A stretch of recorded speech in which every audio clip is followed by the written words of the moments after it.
அனைவருக்கும் வணக்கம். எதிர்நீச்சல் தொடர்கிறது சீரியலில் இன்றைக்கி எபிசோடில் என்ன நடக்குதுன்னு தான் இந்த வீடியோவில் பார்க்க போகிறோம்.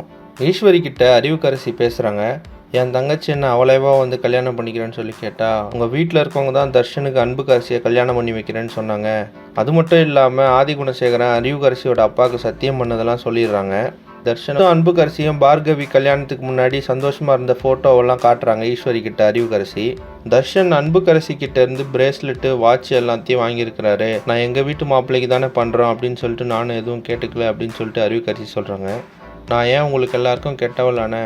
இந்த விஷயத்துக்கு முன்னாடி உங்களுக்கு எனக்கு ஏதாவது சம்மந்தம் இருக்கா அப்படின்னு சொல்லி கேட்குறாங்க. அது மட்டும் இல்லாமல் கடைசியாக உங்களுக்கும் ஒரு பொண்ணு இருக்குது, அவளுக்கு இந்த மாதிரி நடந்தால் நீங்கள் சும்மா இருப்பீங்களா அப்படின்னு சொல்லி கேட்குறாங்க. இன்றைக்கி எபிசோடில் பார்த்தீங்கன்னா இதெல்லாம் கேட்டு கோவமான ஈஸ்வரி மேலே போய் தர்ஷனை கூப்பிட்டு பேசுகிறாங்க. வீட்டில் பார்கவி இருக்கா, ஆஃபீஸ் போனால் அந்த பொண்ணு இருக்கா அப்படின்னு சொல்லிட்டு ரெண்டுத்தையும் பேலன்ஸ் பண்ணலான்னு நினச்சியா அப்படின்னு சொல்லிட்டு தர்ஷன் அடிச்சிட்டாங்க. இன்னொரு பக்கம் ராவணன் வந்து ஜனனிக்கு கால் பண்ணுறாரு. அப்போ அவர் ஆதிகுணசேகரன் வீட்டில் நடந்த எல்லாத்தையும் சொல்கிறாரு. அதை கேட்ட ஜனனி, அப்போ நீ தான் எல்லாத்தையும் வீடியோ எடுத்து அனுப்புறியா அப்படின்னு சொல்லி கேட்குறாங்க. இதெல்லாம் தெரிஞ்சுக்கிட்ட ஜனனி ஆதிகுணசேகரனை விட ராவணன் தான் ரொம்ப ஆபத்தானவன் அப்படின்னு சொல்லி புரிஞ்சுக்கிறாங்க.